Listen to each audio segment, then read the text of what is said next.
Well, 7 years ago, I got diagnosed with a very rare kind of pancreatic cancer.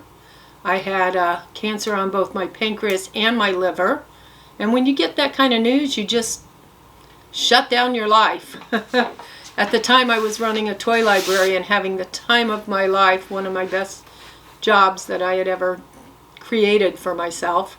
And everything just shut down, and you don't know what to expect. Well, what they didn't know, all the doctors agreed that I had a very rare, slow-growing pancreatic cancer, but other things were going on. My family noticed that I was just not myself. I felt like Dr. Jekyll and Mr. Hyde, and my face was, it's swollen now a little bit, but it was like huge, and I just gained water weight, had lots of crazy symptoms, and they didn't diagnose it for almost 3 months. And finally, I mean, I was huge. I had been running triathlons before that, and I was training for an Ironman, it would have been my second Ironman.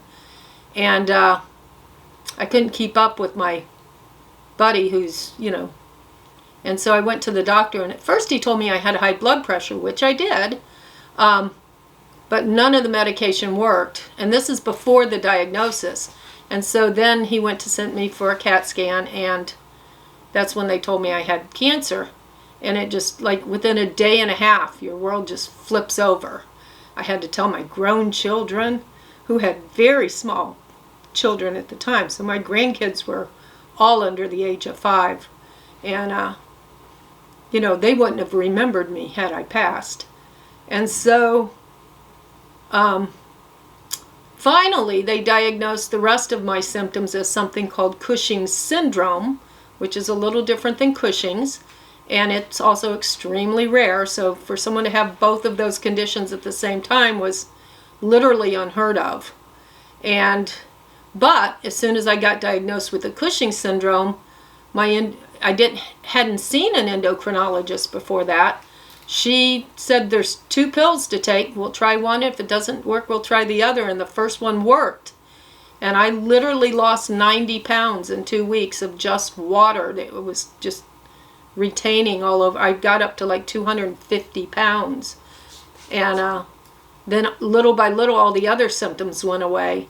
And once my vitals were stable, my doctor wanted me to do 6 rounds of chemo, and after 3, I asked him, I said, because originally they said it was operable, and I said, why don't we go talk to the surgeon now that he wouldn't do it because I wasn't stable. And he said, why don't we go talk to the surgeon, see if now that I'm stable, can we have surgery? And I ended up having 2 surgeries, and they told me, oh, we got it all, which is, the best news you could possibly hear. But for anyone who has cancer right now, the words that they use are not the words that we use. I mean, they never said remission, they never said cure. They're like, we got it all. What they didn't tell me is it could come back. And I was being tested routinely about, markers for it coming back, but in my mind, we were done. And boy, I tell you, we fought hard to get to that point. My poor family went through hell with the Cushings, and but they were fabulous. They were there for me literally someone was with me every single night at the hospital. And so then I recovered pretty quickly because I was in good health when I started. First I started swimming, then at the gym. So they operate on you, right? So 2 surgeries. 2 surgeries, yeah. And you were fine after that. Yeah, the first surgery they took out they took out the cancer that was on my pancreas and my spleen. And then on the second surgery, they took out my gallbladder.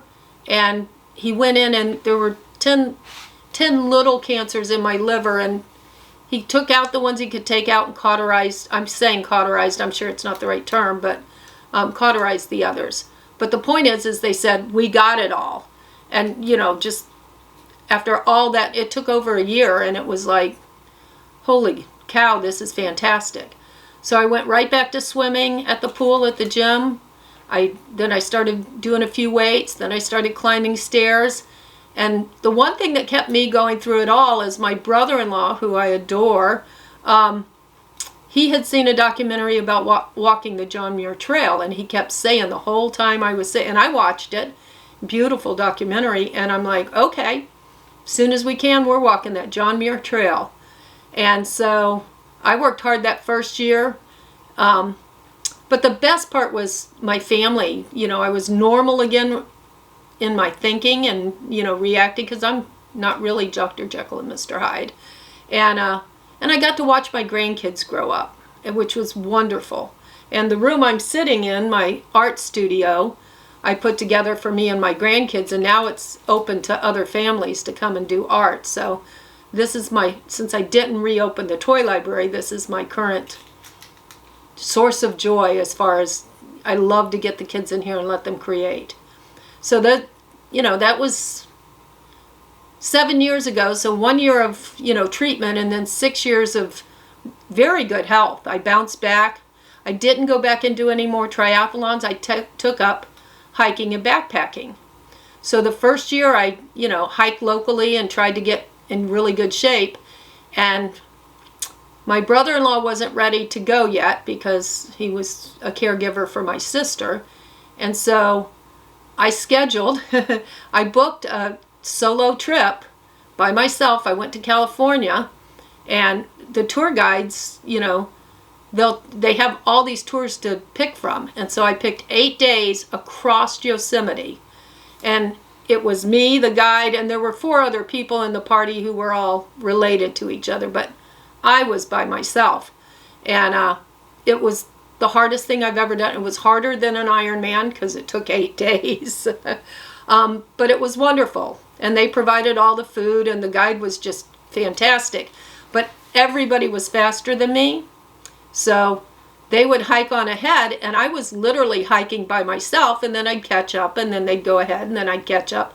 And I felt like I was hiking alone, but we all, of course, camped together, which was, you know, nice. But it was 8 days, and when we went across from somewhere off of Yosemite, we crossed into Yosemite and went up to Tuolumne Meadows. And it was just a beautiful trip, and I was so... I didn't even tell the people that I was hiking with that I had recently had cancer, and I just told them I'm from the flatlands, that's why I'm so slow. And none of them knew till the end. And when we got to the bus and they had food and cold beer, it was lovely. But anyway, it was the hardest thing I'd ever done. I'd never been to Yosemite before. I'd never gone camping by myself before. And it just made me feel really strong at that point.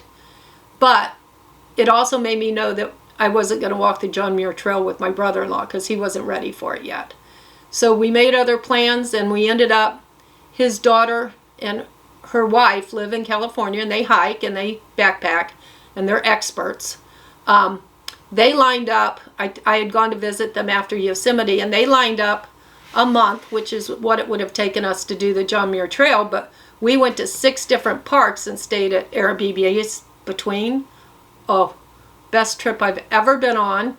And they had everything nailed down to the T, but COVID happened and all the national parks were closed. So we had all of our permits, we had all of our stuff, but it's like, got right down to the wire, and they opened the national parks 3 days before we got there, which was lovely. So we'd gone to one park first, which was a nice little park and, you know, a nice little hike, and then we went up to Yosemite, and we were the only ones there. They were only letting people in with the back passes, and a lot of them were, you know, booked from like Europe and stuff. They didn't even come, so half of the people with passes didn't show up.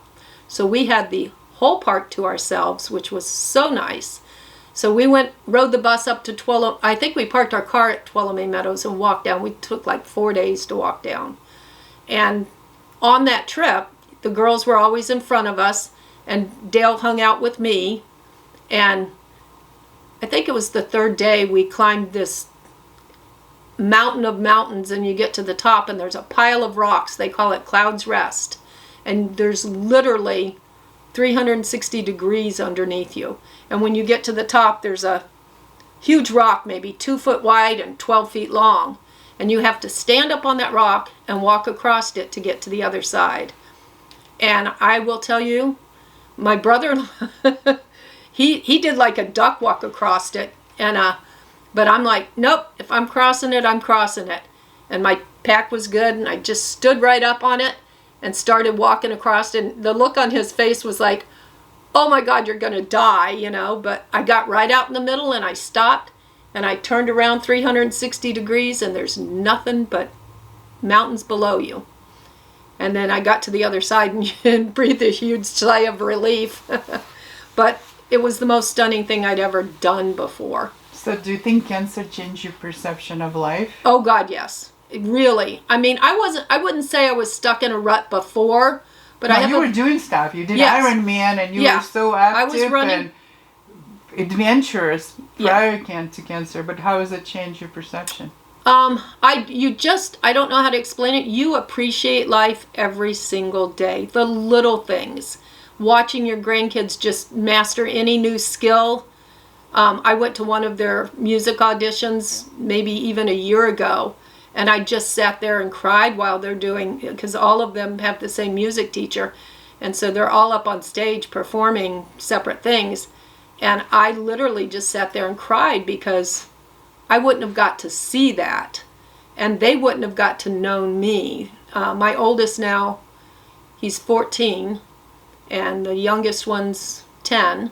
So they're going to remember me, and hopefully in a really positive way. But I certainly appreciate all of the time I got.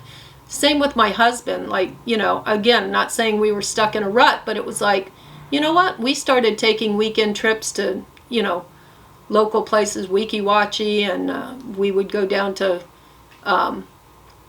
Key West. And, you know, we were taking small trips here in Florida because, you know, that's what we wanted to do. And then we took some big trips. You know, we went to Canada. So we've had a lot of fun. And you got to do that stuff. You got to fit that stuff into your life, because you'll just never get around to it if you don't. So you can just put it away and thinking you have all life ahead of you. I tell people all the time. I have a good friend who just moved back to town. Her and her husband, they're really good friends, and they're like, oh, you've been on so many adventures, we should do that. And I'm like, do it right now, because once you've been diagnosed with cancer, you're like, oh, I may never get to do any of those things. And that's kind of, you know, sad to think about. Wow, I wished I'd done. But if I'm good now. And it doesn't have to be cancer. You just have to realize what is important and just experience life in fullest. Yeah. And it's not about, oh, I have to be happy every day. There's still dishes and laundry and, you know, and down moments. Yeah, there's stuff that, you know, ordinary life gets in the way. I am fortunate that I work from home and I work with my husband, so, you know, I've got a really flexible schedule, but I'm not sitting around watching soap operas. Is this one of the most significant lessons you learn, or there's a more, like, live your life in fullest, or there's a more lessons you learn from your experience? Well, I accept people differently too, because the Cushing's makes you a little bit crazy. It's a hormonal imbalance, and it's literally playing, you know, Dr. Jekyll and Mr. Hyde with your hormones. So I look at people who you see that are homeless, walking down the street, talking to themselves, and I just wonder, is that a hormonal imbalance? We oftentimes assume that people who are, you know, doing that are somehow, you know, drug-addled or whatever, because that's the first thing they kept testing me for. What drugs is she taking? And I wasn't taking anything. So I look at people differently. Like, you know, they've probably had a rough life, and if they don't have the support to get them through, or asking the doctors questions, the other thing I can tell you is, don't let them run the show. You have to be there every day asking questions. Is there any other way to do this? Is there a less invasive way to do this? Can I get a second opinion? And my husband and my grown daughters, and my son to some extent, he's younger, but they were there every day asking, and they were watching the dosages. They were watching, any side effects I had. For one instance, this second time of cancer, they gave me something for high blood pressure. And my husband noticed that when they gave it to me, my blood pressure actually went up. And then so they said, well, come back to the hospital. I got there and they gave me another dose and it went up. And he was like, my husband just Googled it. And it said, don't give it to someone who has endocrine cancer. And I'm like, how did they not know that? So ask a lot of questions. Be your own advocate if you don't have anybody else. But if you can find somebody in your family who can be right there advocating for you on a daily basis, lean on them. Another thing is that one of my friends whose husband at the time had prostate cancer, they had been battling it for a while. He has since passed. But she called me instantly and she said, Dawn, cancer is not a death sentence. You can fight this. And they fought it, 7 years themselves. So, just fight it. There's so many treatments out there. So is positivity plays good role in that situation? Yes, and I feel bad for people. I see other patients who really don't have the support from home. Their family is terrified and kind of standoffish, or just don't have the skills to do it or the time to do it. It takes a lot of time to advocate for somebody else, and luckily I had a whole team of family members willing to be there. You have to stay positive and you have to keep going. And one of the biggest things that I did this second time I've had this cancer is I totally changed my eating. I thought I was eating really well because I was a triathlete, and I was eating good food, but there was sugar in there, and I won't lie, I was a Pepsi-holic. I haven't had a Pepsi now in over a year, or any, soda. And diet is huge with cancer. And I don't know, it helps with, there's a book called Chris Beat Cancer, all about diet. And I'm just telling you, it helps with heart disease, it helps with diabetes, it helps with cancer. Not just a healthy diet for a cancer, you just have to be conscious what you put in your body to have a positive set of mind. He specifically was recommending literally juicing. He was juicing 5 and 6 times a day initially, and then slowly went on to salad, sandwich, soup. So that's my mainstay. Is it a plant-based mostly, or well, no, I eat meat. I'll eat chicken. I like some fish. No one else in the house will eat fish, so I get my salmon steamed at the store and eat it myself. In the closet. No, they just don't eat it. But I will eat salmon, and I like fish, but I don't, and I like chicken. And every once in a while I'll get a hamburger, but it's one we've made. It's not McDonald's. Well, how have you managed to find a moment of joy and fulfillment in this difficult time? Well, joy for me is literally my family, my grandkids, but even other children. I do art. I just love doing art and playing indoor and outdoor with the kids. Any of you listening, if you want to Google loose parts, it will change the way you think of play with kids. This is my mission now, is to tell the whole world, look up loose parts. And we do it both indoor with all these art supplies you see behind me, and you can do it outdoor with, like when I was a kid, we used to play with, rocks and logs and sticks and pine cones and stuff like that. So there's indoor and outdoor loose parts. What you see here is my indoor version, and it's like 4 times as big as what you see. It's a whole room full of loose parts. And the kids come in and they just make whatever they want. For instance, this is lift it a little higher. Leftover. Yep. This is leftover puzzle pieces and hot glue. And what I told the kids was, the first time I ever did it, I said, let's see who can build the tallest tower. And I had kids in here building towers, and they were so focused. None of them wanted to paint them. None of them wanted to add up. This one's mine, the only one I got to keep. I spray painted mine. But next thing you know, when the parents came to pick them up, they started building towers, and the dads weren't going to quit. See, well, can use a little bit playfulness in our Yeah, lives. and I'm finding that, I do this, and I get kids from 3 years old and all the way up to, 18 and 19. And then I see, like, I have a great grandma who brings her kids, and she'll sit down and do the projects with us. And sometimes I set stuff out specifically, like, oh, why don't we do this today? But the people who want to do something else, do something else. And it's just, there's just a joy that comes over me when everybody's just working on their art projects. And I had one little boy told me his very first visit, he'd been here for, an hour and a half maybe.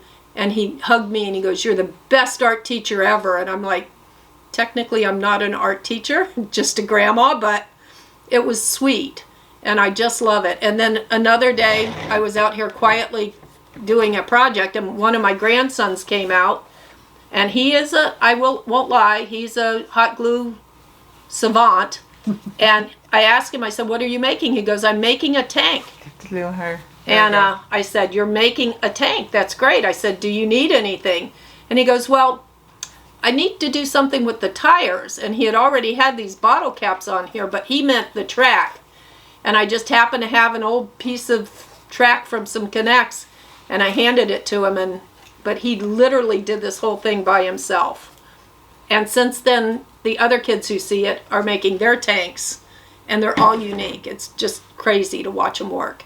But that's what gives me joy, is watching the kids just play with their art. And then I also have an outside space where they play outside, and I could watch it all day, every day.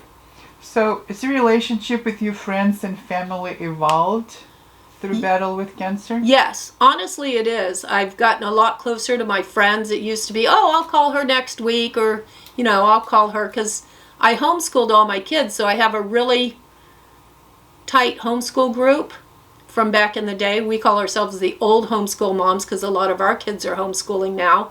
And, I kept in touch with them, but not daily. Well, now we get together, we go play trivia together with our spouses, we go on walks together, we go out to lunch individually together. And so I think I've come closer to my friends than I would have been, because, I make the effort to go, oh, and they invite, we end up getting invited to all kinds of, let's get together for a game night thing. And before I'd be like, it's Tuesday, I'm busy, no. Now we just go to them. And it does change your relationship with your friends too. So I think we kind of skipped. So you had pancreatic cancer 7 years ago. Yes. And now it came back. Yes. So we kind of stopped. So we just... Last February, it was February of 2023. One of my... we're doing, I think we were doing them every 3 months, blood work. And my oncologist called and said, one of your numbers is off. We should get a PET scan.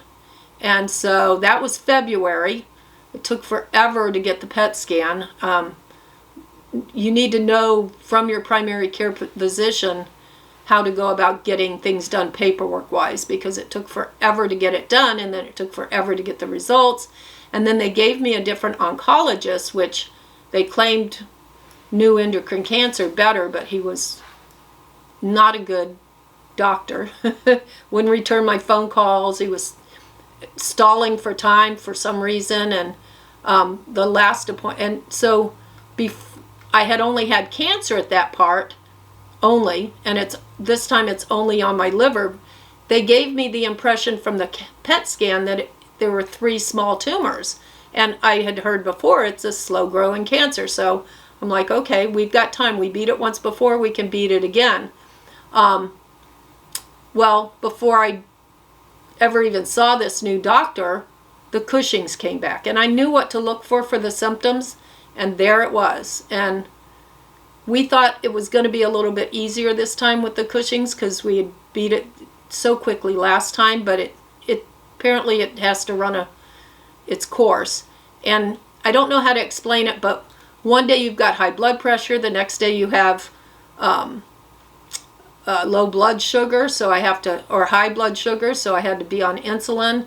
The next day it was AFib, and when I went into AFib, I knew it wasn't a heart attack or a stroke. It just felt like there was a squirrel running around in my chest. Went straight to the doctor. They give you a cardiologist there in the emergency room, but we told him I have Cushing's, and it just changes everything about how they should treat you. And he was treating it like normal AFib. He goes, oh, we'll do a procedure tomorrow. We'll shock your heart and you'll just go right back into normal sinus rhythm. Well, they did the procedure. They shocked my heart and I went into sinus rhythm for maybe 5 minutes. I was still asleep when they brought me out, and I woke up in a room, and it was so cute. There was a little boy walking past my door with 4 balloons, and his mom stopped to talk to somebody, and he would peek his head in, and I thought I was hallucinating at first, but everybody else saw him too. He just kept making eye contact and smiling at me, and I felt so good because my heart was back to normal rhythm. And then all of a sudden, the nurse stuck her head in the door and she said, uh-oh, you went back to AFib. And, it's just discouraging because the doctors don't know how to treat people with Cushing's. They just assume that they can treat you like everybody else. So, and it affects every procedure they do. One of the things that I had during my first round of cancer was they call them freezes. They're like a whole series of mini seizures where I literally freeze. And I can see what everybody's doing. I can hear what everybody's doing, but I can't talk or move. And sometimes it lasts 3 minutes and sometimes it lasts, 15 minutes. And then I'll unfreeze just long enough to tell somebody something. And then you freeze again. Well, usually that was very short-lived, but this time around, I had one day where I literally was seizing for 5 hours. I was freezing, doing the little freeze thing in the hospital. All of my family's there. I can see them, but I can't talk to them. And it was over 5 hours. And then I had a grand mal seizure, which I've never had before, and scared they were telling me just yesterday, they were going back over it with my brother-in-law, and they said it went from us holding her hand and talking to her and playing music to, as soon as my grand mal seizure started, she said there were like 49 people in the room going, oh my God, and that was awful because I ended up having to stay in the hospital for like 11 more days, flat on my back doing nothing. So you did chemo already? No, hadn't even started chemo yet. Because of the Cushing's, they don't start you on chemo because you're not stable. I started the chemo after I come home after 11 days, and for me the chemo was pills. And I had tolerated them well the first time. I did 3 rounds, and they were, it's not fun. You feel like crap, but I didn't have any overreactions to the chemo. Well, this time, as soon as I got home and got a little bit stable, they said, okay, let's start the chemo. And I did 3 rounds of chemo, and I told myself, that's it, I can't do anymore. And it's not that I didn't tolerate it well, but like, for me, the skin falls off your hands and feet. I finished on New Year's Eve day this time, and I had gone 3 rounds of chemo. I told him I wasn't going to do anymore, and skin just started falling off everywhere. It's like the worst sunburn you've ever had. So skin was and it's still falling off in small flakes, but my hands were just raw, like it went all the way down to the nerves. And so my fingertips felt like 1,000 razor cuts, and the bottom of my feet felt like 1,000 razor cuts for over a month. It was awful. And now you can't see it, but you can tell by my fingernails before and after chemo. So all of these fingernails are going to fall off this month, and underneath it'll be new fingernails. And of course I shaved my head, and that's lovely walking around. And you're going to have a radiation coming next week. And next week I'm doing no more